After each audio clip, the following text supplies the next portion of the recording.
The Valiant had been traveling through the vast stretches of the galaxy, far beyond the known territories, on a high-stakes mission to explore unknown regions.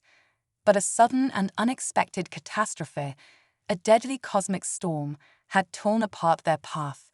The ship was sent careening through space, tumbling uncontrollably as alarms screamed, and the crew fought to regain control. It all happened in seconds. Then, a final deafening crash. The Valiant hit the surface of a desolate, alien moon with an impact that left the wreckage scattered across the jagged terrain. The ship's emergency systems had deployed, but the damage was too severe. The crew, battered and shaken, began to regain consciousness in the aftermath of the disaster. They were alive, but stranded on a hostile world, with no way of contacting their fleet or even their home planet. Their only choice was to survive and find a way off the moon, or face the unknown dangers that lurked in the shadows.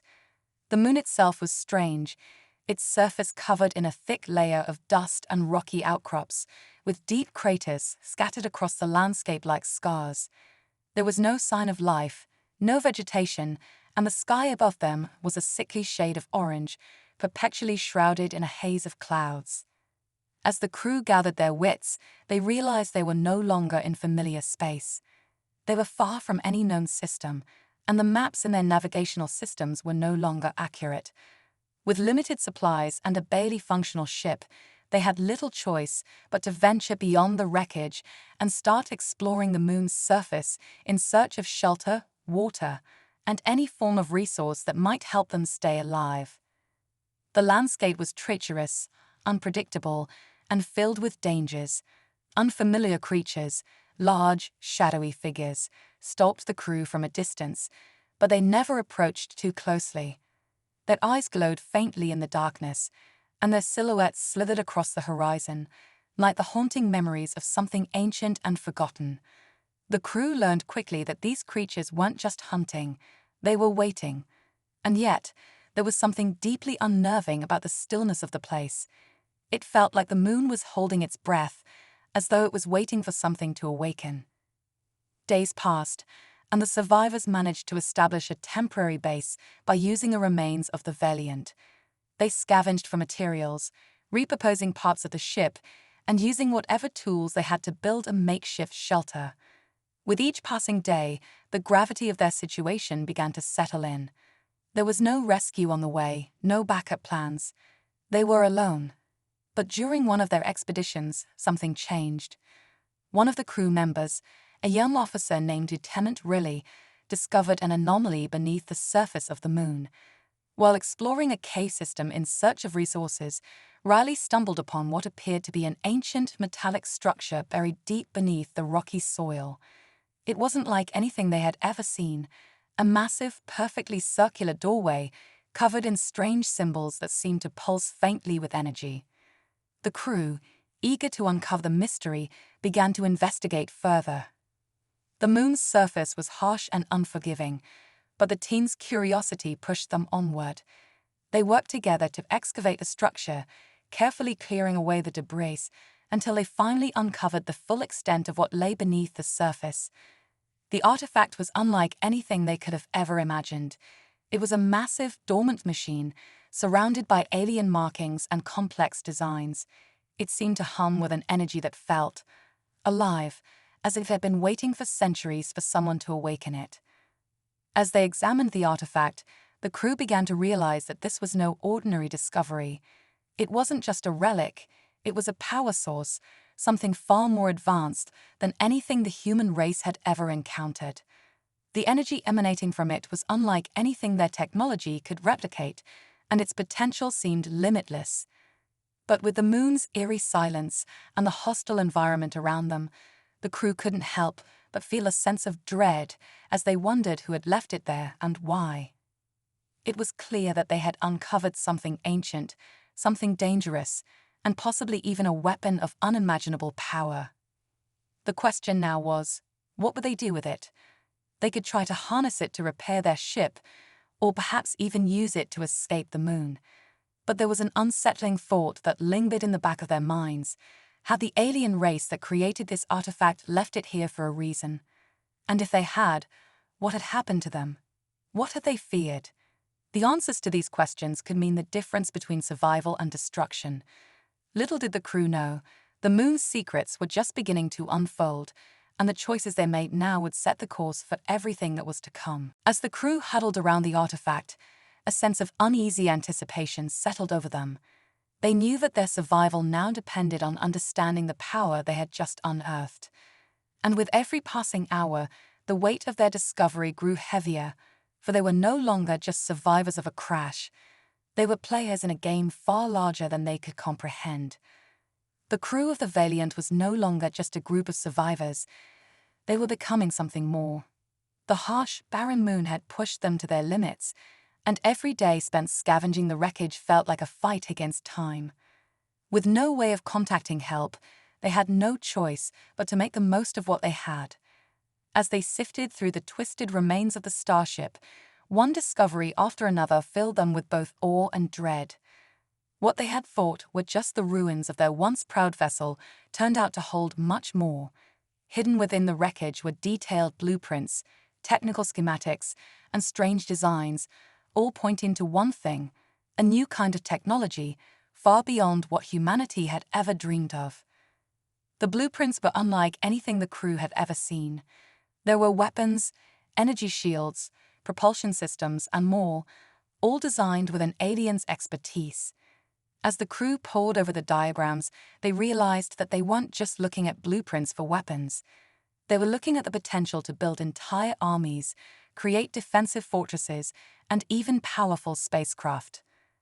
The technology was centuries ahead of anything humanity had developed, and yet it was so perfectly adaptable to their needs. Some of the crew, engineers, tech specialists, and even the ship's combat officers began to pore over the plans with increasing excitement. There was hope in these designs, a glimmer of something that could turn the tide in their favor. But not all the crew shared this enthusiasm. Lieutenant Riley, who had uncovered the alien artifact in the first place, was among those who questioned the wisdom of using such advanced tech. She saw the potential for peace. If they could learn how to harness the power of the artifacts and the technology, perhaps they could rebuild their ship, use it to return home, and eventually make contact with their people. In her mind, these discoveries could be the key to unlocking a new era of diplomacy, of peaceful exploration beyond their broken homeworld. But not everyone agreed with her idealism. Commander Harris, the crew's leader, saw things very differently. Harris had lost everything to the alien invaders, the very race that had destroyed Earth and sent their mission into disarray. His only thoughts were of revenge. The power they had uncovered wasn't a blessing, it was a weapon. The technology could turn the tide in the war humanity had lost before it even started. He believed they could use it to strike back at the alien aggressors, to hit them where it hurt, and ensure they could never again threaten humanity. To Harris, this wasn't just a matter of survival, it was a chance for payback. The division between the crew members grew. Riley argued that using the alien technology for violence would make them no better than the invaders who had torn their world apart. She warned that they couldn't let their desperation cloud their judgment. But Harris and those who supported him saw no other way. The alien race that had nearly wiped them out wouldn't stop until they had eradicated humanity, and only force would keep them at bay. As the days wore on, the conflict between the two sides escalated. Heated debates and arguments became the norm, the tension palpable, and the crew was forced to pick sides. In the middle of this, something unexpected happened.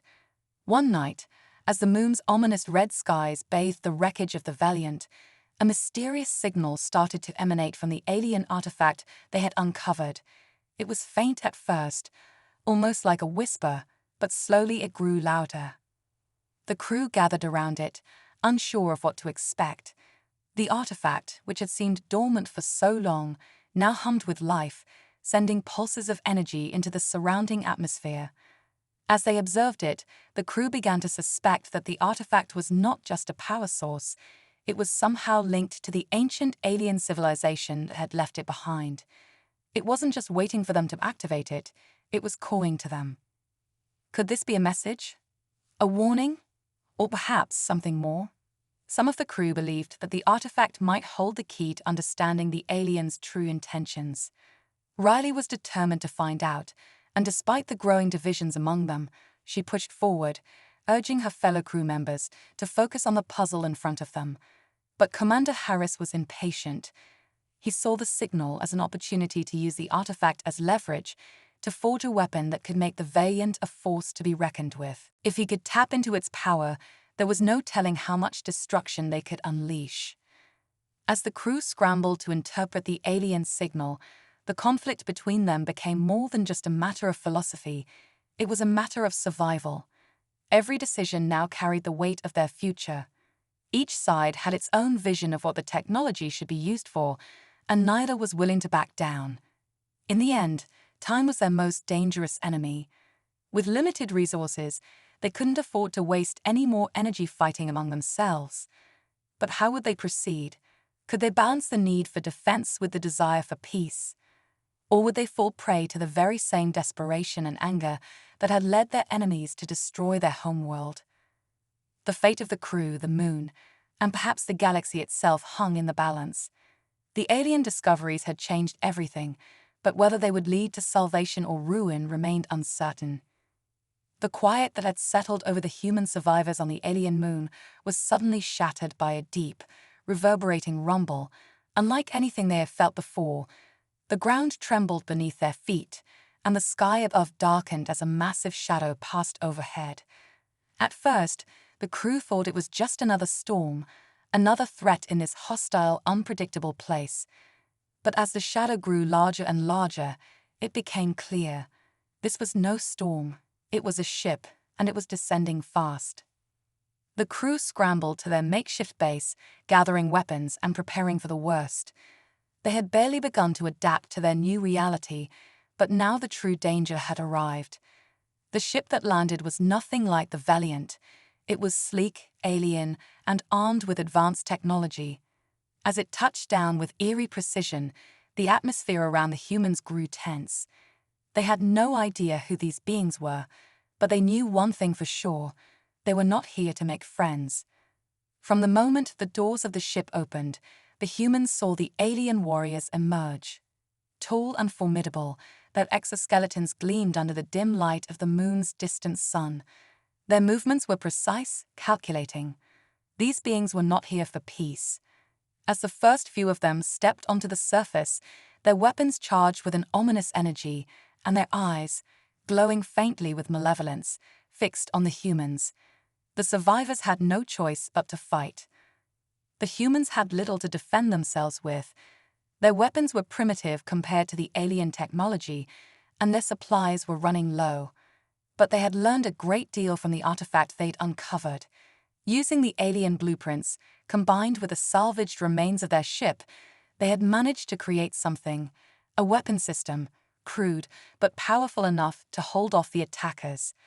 With their backs to the wall, the crew worked frantically, assembling the makeshift weapons, attaching the alien energy cores to human tech. It wasn't perfect, but it would have to do. The first shot rang out, a pulse of energy that surged from the human-made weapon and slammed into one of the alien warriors. It wasn't enough to destroy them, but it sent the alien soldier sprawling backward, clearly stunned. The humans fired again, and this time, the alien warrior collapsed, unable to rise. A strange sense of relief washed over the crew. They had won their first battle. But the victory was short-lived. As the rest of the alien soldiers advanced, they retaliated with terrifying speed and precision. Their weapons were far more advanced than anything the humans could produce, and soon the survivors realized they were outmatched. Yet, the alien forces didn't press the attack fully. They hesitated, as if calculating their next move. And then something unexpected happened. The aliens began to retreat, their warriors pulling back into their ship. It seemed like the battle was over, but the tension remained. It was then that the crew noticed something chilling. The alien ship wasn't leaving. They were sending a distress signal. The faint, high-pitched beeping of the transmission reached the humans' ears, and they realized that the aliens weren't just retreating for tactical reasons. They were calling for reinforcements. The humans' crash landing had drawn the attention of a much larger force. What had started as a small skirmish on a desolate moon now had the potential to escalate into something much bigger. The survivors knew they had just scratched the surface of something far more dangerous. The feeling of dread was palpable. The alien ship, now retreating into the sky, was just the beginning. The humans could sense it, the quiet before the storm. They had awakened something they weren't prepared for, and now they had to prepare for war. The artifact, once seen as a potential key to their survival, had become a beacon, drawing the attention of forces far greater than they had ever imagined. The survivors had hoped to escape the shadow of their past, but it seemed they had only drawn the attention of the very forces that had destroyed their world. With their new weapon system still in its early stages, the humans were far from ready for a full-scale war. Commander Harris, though shaken by the retreat, knew they had no choice but to push forward. They had to fortify their position, expand their makeshift defenses, and learn everything they could about the alien technology. The aliens had retreated for now, but it was clear that they would return, and next time they would not be caught off guard. In the weeks that followed, the crew worked tirelessly. Every day was a race against time as they scavenged for resources and refined their weapons. They knew the aliens would be back soon, and the stakes were higher than ever. The moon, once a place of mystery and strange beauty, was now a battleground. The quiet, dangerous silence that had reigned over the moon was gone, replaced by the hum of weapons and the ever-present threat of another attack. The humans had no illusions anymore. This was no longer about survival alone. It was about defending what little they had left and preparing for the war that was coming. With each passing day, the crew grew stronger, their bond tighter, and their resolve harder. They would stand their ground. They would fight. And if the aliens thought they could crush humanity again, they were about to learn a harsh lesson. Humans don't give up, not even when the odds are against them. The first battle had been won, but the war was just beginning. In the weeks following their first encounter with the alien forces, the human survivors had no time to relax. Every minute, every second, was consumed by the urgent need to prepare for the inevitable next attack. The realization hit hard. They were no longer stranded survivors on a forgotten moon. They were a growing military force, and the alien invaders would return with reinforcements. Commander Harris knew they needed more than just makeshift weapons and damaged ships. They needed to fortify their position, to turn the desolate moon into a place where they could defend themselves against whatever was coming. And so, the massive project to transform the moon into a war factory began. The first step was to harness the alien technology they had uncovered. It wasn't just about salvaging parts. It was about understanding the technology, decoding its secrets, and using it to their advantage. The crew, once engineers and scientists focused on peaceful exploration, now found themselves working as soldiers and engineers under the harshest of circumstances. Their knowledge of human tech mixed with the alien designs, creating a synergy that allowed them to build something truly remarkable. The wreckage of the Valiant, once a reminder of their failure, became the foundation for their new war machine. The crew had access to resources they never could have imagined back home, including advanced alien alloys, energy cores, and weapon blueprints. They started small. At first, it was just a few crude automated defense turrets, hastily assembled from the alien energy cores and salvaged weaponry. But as the days passed, their work grew more ambitious. They built larger factories, automated systems designed to manufacture weapons and armor at an accelerated pace. The alien materials proved to be surprisingly adaptable, and the crew's resourcefulness knew no bounds. They created machines that could mine the moon's surface for precious metals and rare minerals, fueling the factory's ever-growing needs. Soon, the moon's desolate landscape was dotted with new structures, refineries, manufacturing plants, storage silos, each one a cog in the growing war machine they were constructing. The most impressive of all was the assembly line for advanced combat machines. Using the alien designs, the humans built massive, heavily armored exosuits and drones capable of autonomous combat. These machines were far superior to anything humanity had ever created. They were faster, stronger, and more efficient. The first few combat mechs that rolled off the assembly line were crude by comparison to what would eventually be produced, but they were still a sight to behold. They had firepower capable of leveling buildings and shields strong enough to withstand alien weaponry. Every part of the war factory was designed to work seamlessly, from the automated assembly lines to the energy-efficient power grids that kept everything running smoothly. As the factory expanded, the crew could see the results of their labor. What had started as a desperate attempt to survive had now become something far more. They had become a force to be reckoned with. The war factory was more than just a place of production. It had become a self-sustaining military base. Every piece of machinery they created could be used to defend their position or to strike back at their enemies. There were automated drones ready for reconnaissance, heavy artillery platforms ready for battle, and countless other weapons and tools designed for a single purpose: to ensure that humanity would not just survive, but fight back. Despite the progress they had made, there was still much to be done. The Valiant was still being repaired, and the ship's systems were far from fully functional. But each day, the crew made strides toward that ultimate goal.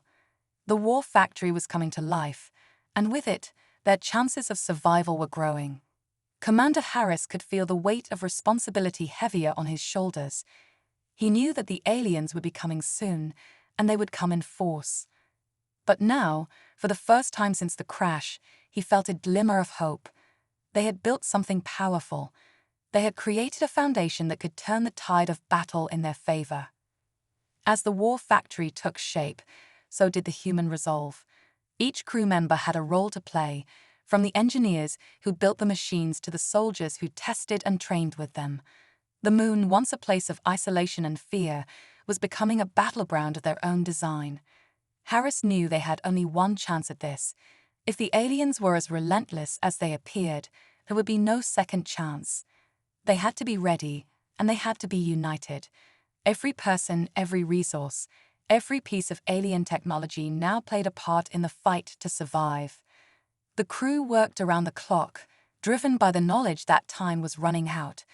Each new weapon, each new combat unit, brought them closer to being ready. The war factory was not just a place of defense. It was a symbol of their fight, of their refusal to be wiped out.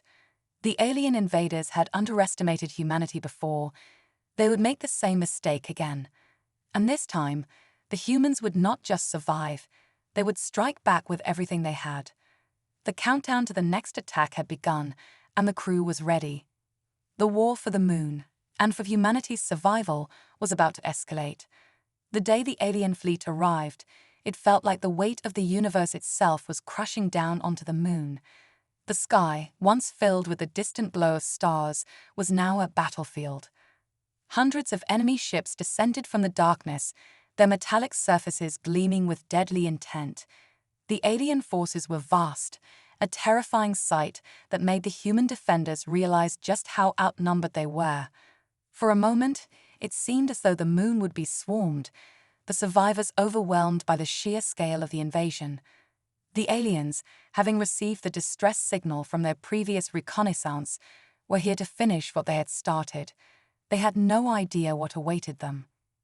The human forces, now entrenched in their war factory, had been preparing for this moment for weeks. The ground shook with the hum of machinery as drones took to the air, their sleek, alien-inspired designs cutting through the moon's atmosphere like predators hunting their prey. The massive combat mechs, previously untested in battle, stood ready for the onslaught. Their metallic limbs flexed, and their weapon systems powered up, awaiting the order to engage. The laser cannons, expertly installed along the moon's surface, hummed with energy, their targeting systems locking onto the incoming alien fleet. The survivors had built an entire army, and now it was time to put it to the test. Commander Harris stood at the central command station, his eyes fixed on the monitors showing the enemy ship's approach. His heart raced, but his mind was focused. There was no turning back now. This was the moment they had fought for, the moment that would determine whether humanity could defend itself or be wiped out for good. Harris issued the orders with calm precision. Activate all drones. Deploy the mechs to the perimeter. Fire the first wave of laser cannons on my mark. His voice was steady, but there was no mistaking the intensity in his tone. They were going to fight for every inch of this moon, and they were going to make it count. The first wave of enemy ships moved in, their weapons blazing as they fired on the war factory's defenses. But the humans were ready. The drones swarmed the skies, dodging blasts and returning fire with precision. Each drone was equipped with advanced alien weaponry, and they unleashed a barrage of energy pulses that hit their targets with deadly accuracy. The enemy ships, caught off guard by the human resistance, began to maneuver frantically, trying to counter the unexpected ferocity of the attack. But it was too late. The mechs, towering giants of metal and firepower, charged into the fray, their weapons roaring to life. They launched missiles and fired high-powered plasma guns, cutting down alien soldiers and ships with devastating force. The aliens, who had underestimated the human ingenuity and resolve, quickly found themselves on the defensive. For the first time since the crash, the humans were not simply trying to survive, they were fighting back, and they were doing it with everything they had. Each human-made weapon was a testament to their adaptability and resourcefulness. The mechs, powered by alien energy cores, moved with surprising agility for their size, crushing anything in their path. The drones, nimble and quick, darted between enemy fire, taking down alien ships with pinpoint strikes. The laser cannons along the moon's surface fired in synchronized ways, slicing through the alien fleet's shields and sending several ships spiraling out of control. Despite the overwhelming numbers of the enemy, the humans' determination held strong. The alien fleet was stunned by the relentless barrage.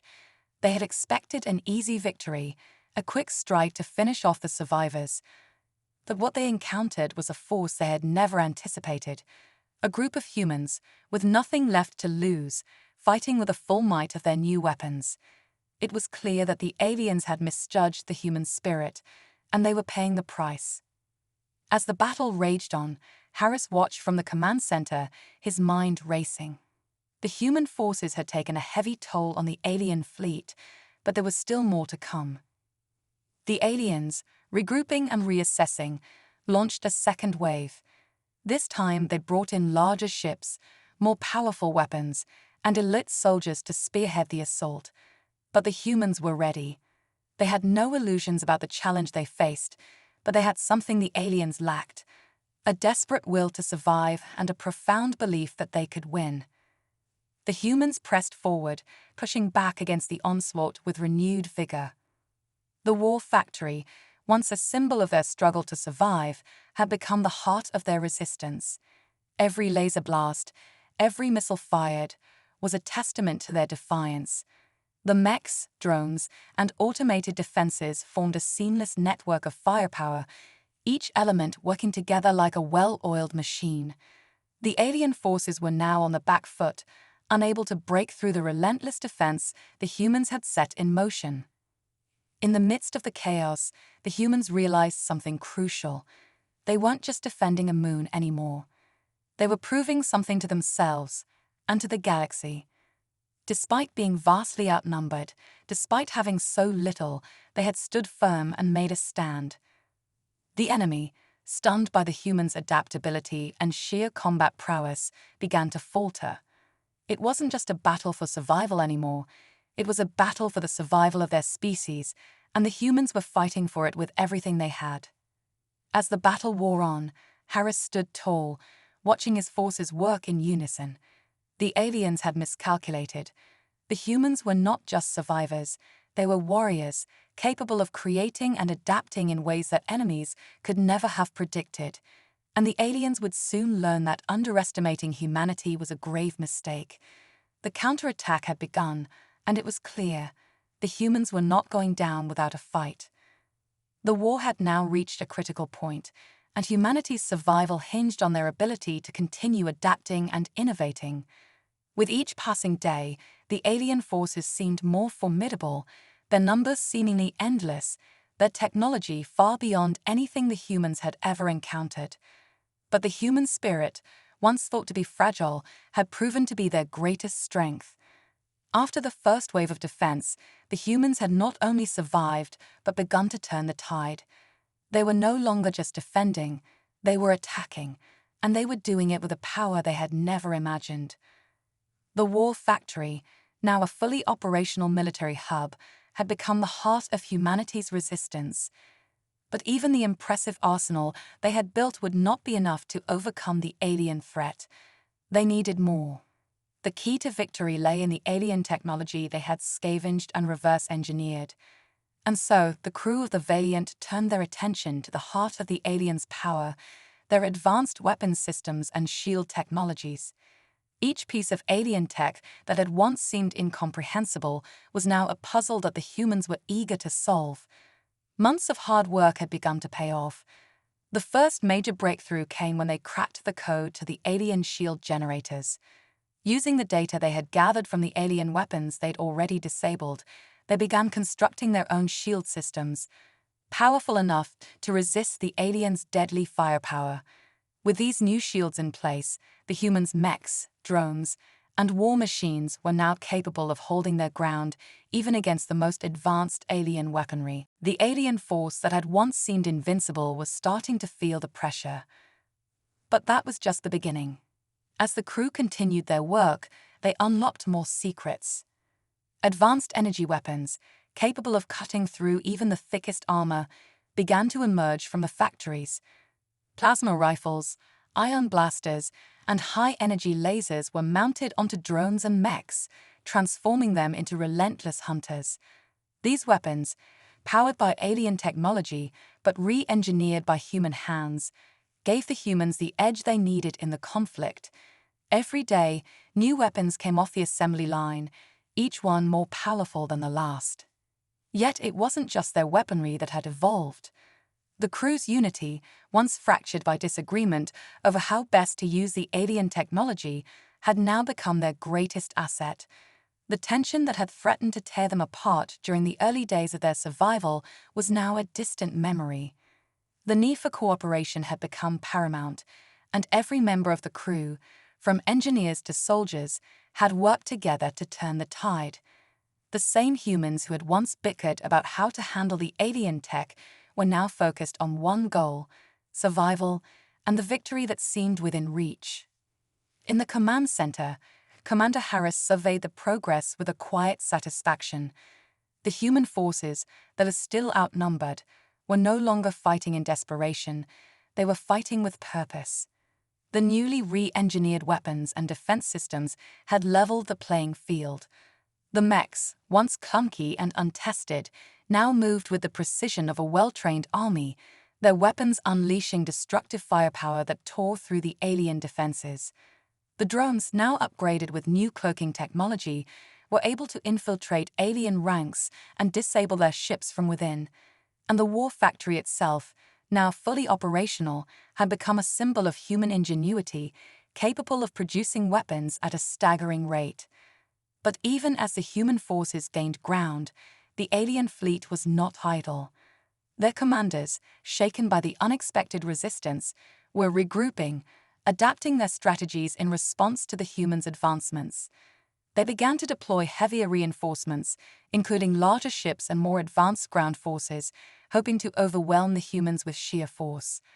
But as the aliens launched their counteroffensive, they found themselves caught off guard again. The humans, now equipped with the very technology the aliens had once thought they could control, fought back with a ferocity that was unmatched. The human advantage was undeniable. In battle after battle, the alien forces faltered. The shield systems that had once been thought unbreakable were now being pierced by human energy weapons. The mechs, their newly enhanced weaponry tearing through alien armor, tore through the alien ranks with precision and determination. And the drones, once small and insignificant, were now elite operatives, sabotaging the enemy from within and bringing entire ships to their knees. The alien forces, who had thought victory was within their grasp, now began to feel the weight of their mistakes. The true power of the humans had been revealed. their ability to adapt, innovate, and overcome. Every time the aliens changed their tactics, the humans responded with new technology, new strategies, and an unwavering will to survive. The battle for the moon had become a battle of ingenuity, a battle where the humans, outmatched and outnumbered, were proving that they could turn the impossible into a reality. The once invincible alien force, who had underestimated humanity at every turn, was now on the defensive. And with each passing day, the humans grew stronger. The war factory continued to churn out new machines, weapons, and technologies, all designed to take down the alien invaders. The once hopeless survivors were now a force that the aliens could no longer ignore. And as the final battle loomed on the horizon, it was clear: humanity had found its greatest weapon in the most unlikely of places. It wasn't the alien technology or the advanced weaponry that had turned the tide. It was their adaptability, their resourcefulness, and their refusal to give up. The humans were no longer the underdogs. They were the ones who would decide the fate of the galaxy. The final battle was a clash unlike anything the galaxy had ever witnessed. The alien fleet, once seemingly invincible, now found itself caught in the deadly web of human ingenuity and resilience. The moon, once a lifeless rock, had transformed into a powerful fortress, a symbol of humanity's unwavering will to survive. The war factory, now fully operational, hummed with activity, its massive machines and advanced weaponry ready to face the alien threat head-on. As the enemy ships descended upon the moon, their weapons blazing, the humans were ready. Every single piece of technology they had scavenged, reverse-engineered, and adapted was now a part of their arsenal. The mechs, drones, and defense systems, all powered by a combination of alien technology and human creativity, moved into position. The air crackled with the energy of laser blasts and ion cannons as the humans unleashed everything they had in a coordinated, all-out attack. The alien ships, once so sure of their dominance, now faced an unexpected onslaught. Their shields, once thought impenetrable, flickered under the intensity of the humans' new weapons. The humans had spent months perfecting their strategies, and now it showed. The battle was brutal, but the aliens were no match for the relentless onslaught of human innovation. On the surface of the moon, the war factory's automated defenses came to life. Laser cannons and missile turrets fired relentlessly at the advancing alien forces. Drones, equipped with cloaking technology, darted between enemy ships, planting explosive charges that crippled the invaders' fleet. The mechs, towering giants of metal, strode forward with purpose, their weapons tearing through alien armor with deadly precision. The humans fought with a unity and determination that seemed to defy all logic. There was no turning back now. The moon, once a symbol of their isolation, had become their rallying point, their last stand, and it was now their weapon. Commander Harris stood at the command center, watching the battlefield unfold before him. The sight of the humans, standing strong against the alien assault, filled him with a fierce pride. The once broken crew of the Valiant had transformed into a well-oiled machine, a force that no one could ignore. His eyes never left the monitor, tracking the movements of the enemy as they tried to regroup. He knew they were on the brink of victory. The alien forces, now reeling from the sheer force of the human counterattack, began to retreat. The final push had broken their resolve. They hadn't counted on the humans' adaptability, their ability to fight back with everything they had. The aliens, once confident in their superiority, now found themselves forced to withdraw, their plans unraveling before their eyes. As the dust began to settle, the humans knew that their victory had been hard-earned, but it was theirs. The moon, now a fully functional war factory, stood as a testament to their survival and triumph. The war was over for now. The aliens had been driven off, their fleet in retreat, but the humans understood that this victory was just the beginning. They had proven that they could fight back against a superior enemy and win. Now they had the resources, the technology, and the will to continue their rise. The moon, once a place of isolation and fear, had become their launchpad to the stars. The war factory was not just a symbol of defense, it was now a hub of production, capable of creating the weapons and ships necessary for humanity to take its place among the galaxy's powers. The survivors gathered together, their faces a mixture of exhaustion and pride. They had lost many along the way, but they had emerged victorious. The Valiant's crew had been tested beyond anything they had ever imagined, and they had passed. As Harris looked out over the battlefield, he knew they had not just defeated the aliens, they had sent a message to the galaxy. Humanity was no longer a weak, fragile species. They were a force to be reckoned with. With the alien retreat underway, the humans took a moment to catch their breath, but only for a moment. They knew that their victory had sent ripples through the galaxy. The alien fleet might have retreated, but the galaxy had seen what humanity was capable of. The survivors weren't just going to rebuild, they were going to rise. The war factory was just the first step. Harris knew that this moon would become the center of humanity's new empire. It would be the birthplace of a new galactic power, one that would stand tall and never back down. As the communications array powered up, Harris sent a message out across the stars, a message that would reverberate through the galaxy. "This is Commander Harris of the Human Resistance. We have won. Humanity stands strong, and we are ready for what comes next." His voice, steady and confident, echoed through the cosmos. The galaxy had not seen anything like humanity before. The aliens had underestimated them once. It would not happen again. The war was over, but the journey had only just begun. The moon, now a hub of war production, would serve as a springboard for humanity's rise to power. And as the final words of the transmission echoed through the empty vastness of space, one thing was clear: humanity had found its place in the galaxy, and it was only a matter of time before the stars themselves would know the name of Earth. The galaxy hadn't seen anything like humanity yet, and they were ready for whatever challenges lay ahead.